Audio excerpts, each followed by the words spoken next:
हाँ देखिए, हिंदी काव्य में आपको 4 पाठ पढ़ा करके यहाँ मैं रोक दे रहा हूँ। अब इसके बाद संस्कृत परिचायिका पढ़ा रहा हूँ और काव्य का जितना पढ़ाया गया है उसका नोट आप लोग बना ही लिए होंगे। और इसके बाद आप संस्कृत परिचायिका में आइए। अब 3-4 लेसन ये चलेगा, इसके बाद फिर आगे देखा जाएगा जैसा समय होगा। तो इसका भी देखिए, उसी तरह से संदर्भ सहित इसका भी अर्थ लिखना है। तो आपका देखिए, पहला पाठ संस्कृत परिचायिका है, वाराणसी से बनारस कहा जाता है। तो पहले इसका संदर्भ सुन लीजिए। इसका संदर्भ होगा, प्रस्तुत गद्यांश हमारी पाठ्य पुस्तक के संस्कृत खंड में संकलित वाराणसी नामक पाठ से लिया गया है। प्रस्तुत गद्यांश में वाराणसी नगरी के घाटों की अतुलनीय सुंदरता का वर्णन किया गया है। अतुलनीय मतलब जिसकी तुलना नहीं की जा सकती। तो देखिए, अब आगे इसका अर्थ मैं बता रहा हूँ पढ़ करके। वाराणसी सुविख्याता प्राचीन नगरी। वाराणसी सुविख्यात प्राचीन नगरी है। इयम विमल सलिले तरंगाया गंगाया कुले स्थिता। यह स्वच्छ जल वाली गंगा के तट पर स्थित है। अस्या घट्टानां वलयाकृति पंक्ति धवलायां चंद्रिकायां बहुराजते। इस घाट की वलय आकृति की पंक्तियाँ सफ़ेद चांदनी में अत्यधिक शोभायमान होती हैं। अगणिता पर्यटका सुदूरेभ्य देशेभ्य नित्यम अत्र आयन्ति। अगणित मतलब जिसकी गणना नहीं की जा सकती। अगणित पर्यटक दूर देशों से प्रतिदिन यहाँ आते हैं। अस्या घट्टा नाश्य शोभा विलोक्य इमाः बहु प्रशंसन्ति। इस घाट की शोभा को देख करके, सुंदरता को देखकर ये लोग बहुत अधिक प्रशंसा करते हैं। वाराणस्या प्राचीन कालादेव गेहे गेहे विद्यायाम दिव्यम ज्योतिम गोतते। वाराणसी पुराने समय से घर घर में विद्या की तेज ज्योति जलाई है। आधुनिका अपि अत्र संस्कृत वाग्धारा सत्यम प्रवहति। आज भी यहाँ संस्कृत की वाग्धारा लगातार बह रही है। जनानां ज्ञानश्चा वर्धयति, और लोगों के ज्ञान को बढ़ाती है। अत्र अनेके आचार्य मूर्धन्यः विद्वांसः वैदिक वाग्मयस्य अध्ययने अध्यापने च इदानीं निरतः।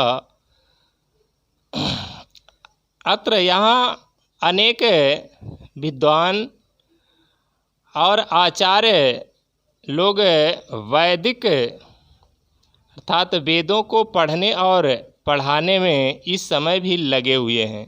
न केवलम भारतीय अपितु वैदेशिका गीर्वाणवाण्या अध्ययनाय अत्र आगच्छन्ति। न केवल भारतीय ही बल्कि विदेशी भी देवताओं की वाणी को पढ़ने के लिए यहाँ आते हैं। निःशुल्कम च विद्या गृह्णन्ति, और निःशुल्क विद्या ग्रहण करते हैं। अत्र हिंदू विश्वविद्यालय, संस्कृत विश्वविद्यालय, काशी विद्यापीठम इत्येते त्रयः विद्यालयाः सन्ति। यहाँ पर हिंदू विश्वविद्यालय, काशी विश्वविद्यालय, संस्कृत विश्वविद्यालय 3 विश्वविद्यालय हैं। येषु नवीनानां प्राचीनाश्च ज्ञान विज्ञान विषयाम अध्ययनम प्रचलति। इन तीनों में नए और पुराने ज्ञान विज्ञान विषयों के अध्ययन चलते हैं। एषा नगरी भारती संस्कृते संस्कृत भाषा च केंद्रम स्थलम अस्ति। यह नगरी भारतीय सभ्यता और संस्कृत भाषा का केंद्र स्थल है। इतम एव संस्कृत भावाग्मयस्य संस्कृतेश्च आलोकः सर्वत्र प्रसृतः। यहीं से संस्कृत भाषा और सभ्यता का प्रकाश सब जगह फैलता है।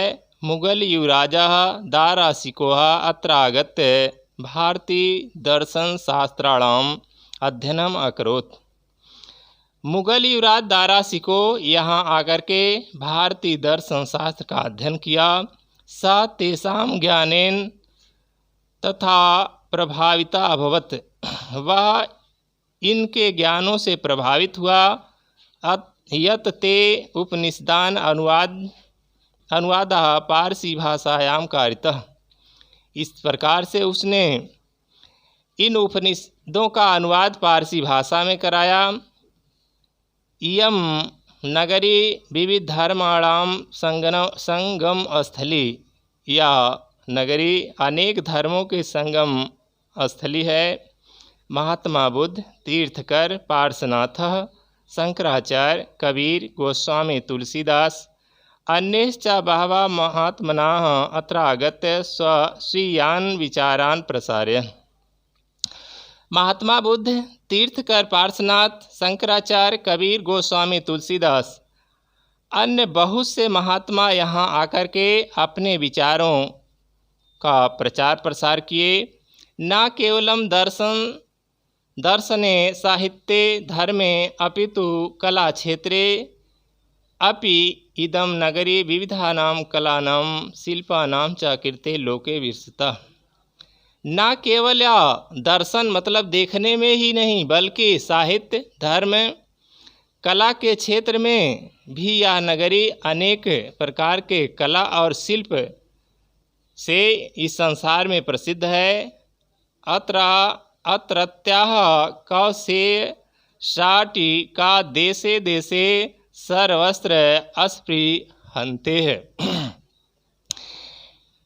यहाँ की रेशम से बनी साड़ियाँ अन्य देशों को भेजी जाती हैं। अत्रत्याः प्रस्तर मूर्त्याः प्रस्थितः, यहाँ के पत्थर की मूर्तियाँ भी प्रसिद्ध हैं। इयम निजाः प्राचीन परंपराम इदानीं परिपालयति, यह आज भी अपने प्राचीन रीति रिवाजों का पालन करता है। तथा गीयते कवि भी, जैसा कि किसी कवि ने गाया है। मंगलम मरणम यत्र विभूति यत्र विभूषणम, जहाँ का मरना मंगलमय है और भस्म ही आभूषण है। कौपीनम यत्र कौशेयम, जहाँ की लंगोटी रेशमी है। काशी के नोप मायते, उस काशी को कौन माप सकता है।